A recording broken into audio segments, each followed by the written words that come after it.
بسم الله الرحمن الرحیم. نن را سره پروګرام کې بیا میلمه دی مولانا مفتی عرفان محمودي صاحب. مفتی صاحب پروګرام کې د هرکلی وایو. تاسو ته پته وي سوشل میډیا باندې نن سبا یو ټرند روان دی او یو دوو علماو ترمنځ مناظره را روانه ده. تاسو ته معلومه وي چې د پیر ګوهر علي شاه صاحب او د شیخ افضل مناظره را روانه ده.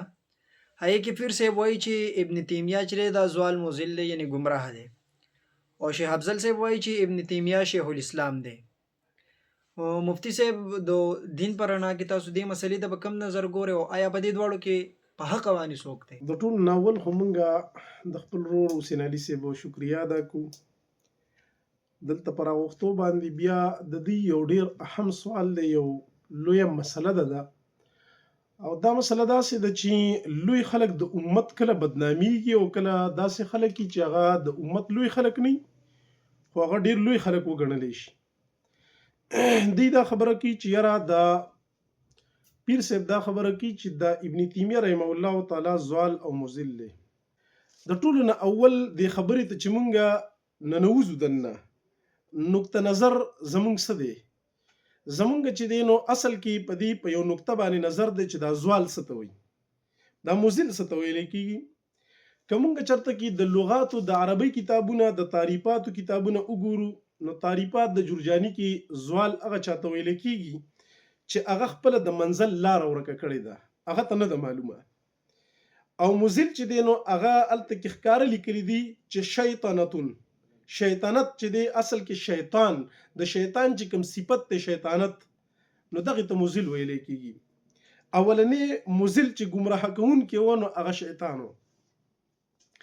اسانه مسله دا ده، سورۃ کهف کې آیت نمبر 51 کې الله رب العزت دا فرمایي چې وما كنت متخذ المضلين عضدا.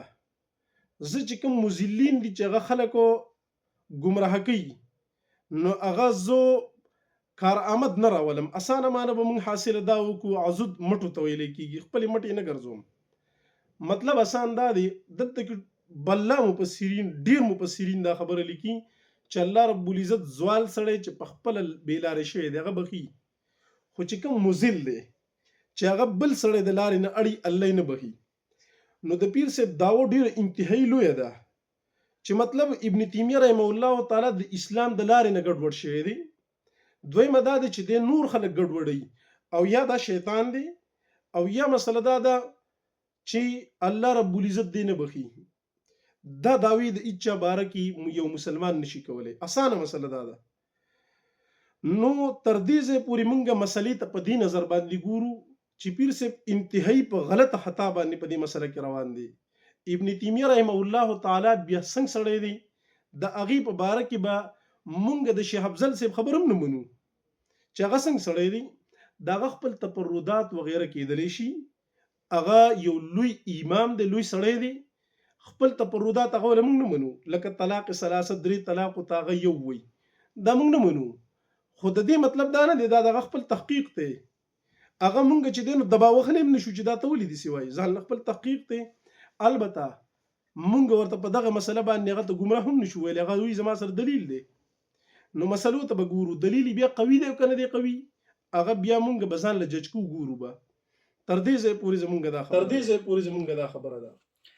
مفتی صاحب زیاتر کم مفتیان حضرات چې دي هغه ابن تیمیه ته دا کم منطقیان مولان چې دي دوی د ابن تیمیه دشمنان دا ډېر ښه سوال دی. څومره مناطقه او د فلسفیان متکلمین چې کوم غلط خلک متکلمین دي په دې کې غوره خلک هم شته په دې مناطقو کې. دارنګې په دې کې د دین علاوه چې کوم دین غوره خلک پکې شته دي په فلسفیانو وغیره کې، متصوفو کې، متکلمینو کې، او غلط خلک پکې هم ډیر زیات دي. د ابن تیمیه رحمه الله تعالی د دې سره چې کومه دشمنی ده د دې یو لوی تاریخ دی. که مونږ چېرته نظر واچو په دې که نه نو د مناطقو یو مشر دی، شیعه دی، شیعه محقق توسی په نوم باندې دا سړی مشهور دی. او دا محقق توسی چې دی نو دی د چنګیز خان په پوج کې و، او بل چې دی نو دی هغه ابن تیمیه رحمه الله تعالی یو مشهور عبارت دی خلکو ته یې ویلي اذا رأیتمونی الى هذه الجانب هغه طرف ته تاسو ما وینئ چېرته که نه او وعلى رأسي المصحف زما په سر باندې قرآن که تاسو ما د دې چنګیز خان په فوج کې وینئ په سر مې قرآن هم دی نو فقتلوني اولا ما اول ووژنئ. دا د محقق توسی باندې خلک دوکه کېدو. چنګیز خان ظلمونه څه کم نه وو. شیعه چونکې د مسلمان دشمن دی کلک، نو دا محقق توسی د هغه په فوج کې یو لوی سربراه و.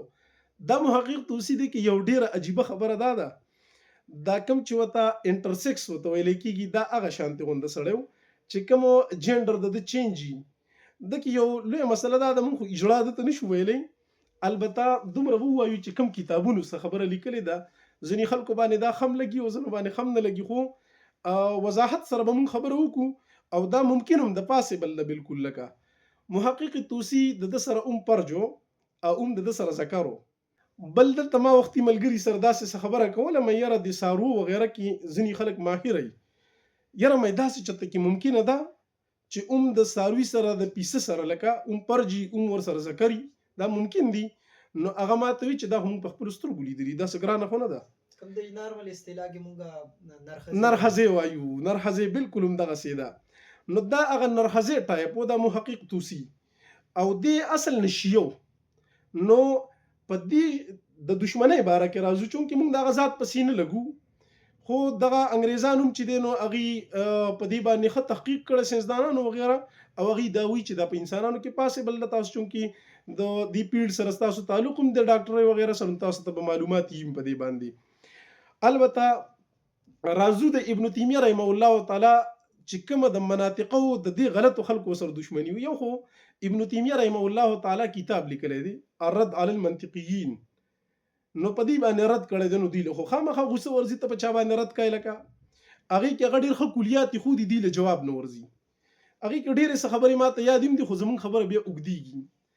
د دې محقق توسی وروستو یو مقتدیانو کې به موږ وایو وروستنو خلکو کې یو سړی دی، هغه ته ویلی کېږي جلال الدین دواني دی، په محقق دواني باندې مشهور دی او د ده کتاب دی ملا جلال په نوم باندې. مونږ تقریبا 2 کاله د استادانو نه ویلی هم دی. دا سړی ډېر خطرناک دی. دی د پیرغون د ایمان په باره کې د مستقله رساله لیکلې ده. دی وایي چې او د رسالې نوم یې دی رسالة ایمان پیرغون چې پیرغون چې دی دا مستقل ایمانداره سړی و او دومره مسلمان و، او دا مو چې د ایمان خو د موسی علیه السلام نوم مضبوط دی، لکه ځکه هغه په اخري دغه کې چې دی نو ویلي دي چې آمنت انه لا اله الا الله. نو بس د دې وجې نه دی په دې دوکه شوی دی محقق دواني. د دې سره سره چې دی نو په 12مه صفحې باندې د دغې رسالې چې دی نو دی یو عجیبه خبره لیکي. هغه دا ده چې دی وایي چې په من له طبع سلیم وعقل مستقیم، د چا چې طبع سلیمه ده او عقل شته که نه، نو هغه په دې خبره باندې پوهېږي چې ان هذا القول انما قاله عند استقامة العقل، چې د پیرغون عقل برابر و چې دی اوبه وړو نو د لا اله الا الله ویلي ده، او دی په حالت د غرق کې نه ده ویلي. چې کله غمر د اوبو راغی که نه الغمر ماء عذر قطرب چې دی رحمه الله تعالی دا ویلي دي چې اوبه کله تیزېدي او په ده راتلی دی په چپو کې وړو، نو هغه ټیم کې نه دی د اول ویلي دی. وایي نو د ایمان هم ثابتي که تاسو د دې پیر صاحب یو ویډیو کتلی که نه، نو دی هم وایي ما ته به څوک دا ثابت نه کړي چې پیرغون چې دی نو دا بیمار